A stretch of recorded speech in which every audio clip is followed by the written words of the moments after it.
সিরাজগঞ্জ হাট পয়েন্ট শুধু একটি বাঁধ নয়, এটি এখন মানুষের কাছে হয়ে উঠেছে একটি জনপ্রিয় ঘুরে বেড়ানোর জায়গা। প্রতিদিন সকাল বিকাল এখানে ভিড় করেন বিভিন্ন বয়সী মানুষ।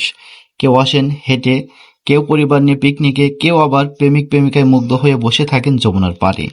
শুক্রবার ছুটির দিনে হাট পয়েন্টে রূপ নেয় এক বিশাল মেলার মাঠে। ছোট ছোট খাবারের দোকান, ঝালমুড়ি আর ফুচকার গন্ধে মো মো করে চারপাশ। শিশুরা ঘুড়ি ওড়ায়, কিশোর কিশোরীরা মোবাইলে ছবি তোলে, কেউ আবার রিলস ভিডিও বানায়, কেউ আবার লাইভে আসে।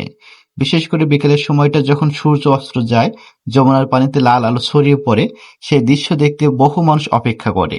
অনেকে নদীর পাড়ে চুপচাপ বসে থাকে, কেউ নদীতে নৌকা ভ্রমণে যায়। তরুণরা বাঁশিতে গান বাজায়, কেউ কেউ গিটার নিয়েও আসে। এখানে আসা মানুষের চোখে মুখে থাকে প্রশান্তি। শহরের ব্যস্ততা থেকে একটু দূরে এসে তারা খুঁজে পায় শান্তি প্রকৃতিতে আর নদীতে, এক অপরূপ রূপ। অনেকে বলেন এই হাট পয়েন্ট না থাকলে হয়তো এমন ভালো জায়গা কখনো পেত না তারা। আজ আমরা কথা বলবো বাংলাদেশের একটি গুরুত্বপূর্ণ কাঠামো প্রকল্প নিয়ে, সিরাজগঞ্জ হাট পয়েন্ট।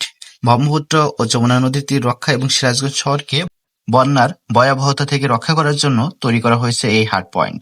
হাট পয়েন্ট বলতে বোঝানো হয় এমন একটি কংক্রিট বা স্থায়ী বাঁধ যা নদীর তীর রক্ষা করে ভাঙনের হাত থেকে। সিরাজগঞ্জ হাট পয়েন্ট মূলত যমুনা নদীর প্রবল স্রোতের কারণে শহরকে যেভাবে প্রতি বছর ভাঙনের মুখে ফেলত তা রোধ করতেই নির্মাণ করা হয়েছিল। 1990 দশকে সিরাজগঞ্জ শহরের বিস্তীর্ণ এলাকা যমুনার ভাঙনে ক্ষতিগ্রস্ত হতে থাকে।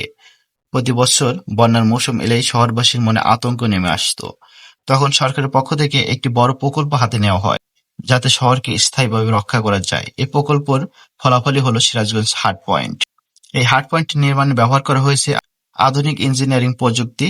Concrete block, geo bag, submersible বাঁধ ব্যবহার করে গড়ে তোলা হয় এই স্থায়ী বাঁধ। দীর্ঘ 2.7 কিলোমিটার দৈর্ঘ্যের এ বাঁধ নদীর প্রবাহকে নিয়ন্ত্রণ রাখতে সাহায্য করে। এই প্রকল্পের বিভিন্ন উপকারিতা দিক রয়েছে, যেমন শহর রক্ষা পেয়েছে ভাঙনের হাত থেকে, রাস্তা ও অবকাঠামো নিরাপদ হয়েছে, স্থানীয়দের জীবিকা ও বাসস্থান এখন নিরাপদ, কৃষি জমিও রক্ষা পাচ্ছে নদী ভাঙনের হাত থেকে।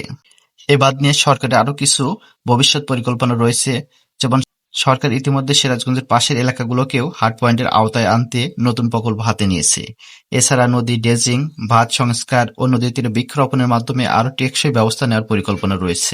সিরাজগঞ্জ হাট পয়েন্ট শুধু একটি বাঁধ নয়, এটা একটি প্রতীক, মানুষের লড়াইয়ের, টিকে থাকার এবং প্রকৃতির বিরুদ্ধে জয়ের প্রতীক।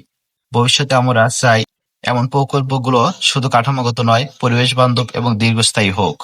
ভিডিওটি ভালো লাগলে অবশ্যই লাইক, শেয়ার এবং ফলো করতে ভুলবেন না। আপনার মতামত নিচে কমেন্ট করে জানান। সিরাজগঞ্জ হাট পয়েন্ট নিয়ে আপনি কি ভাবেন? ধন্যবাদ আপনাকে।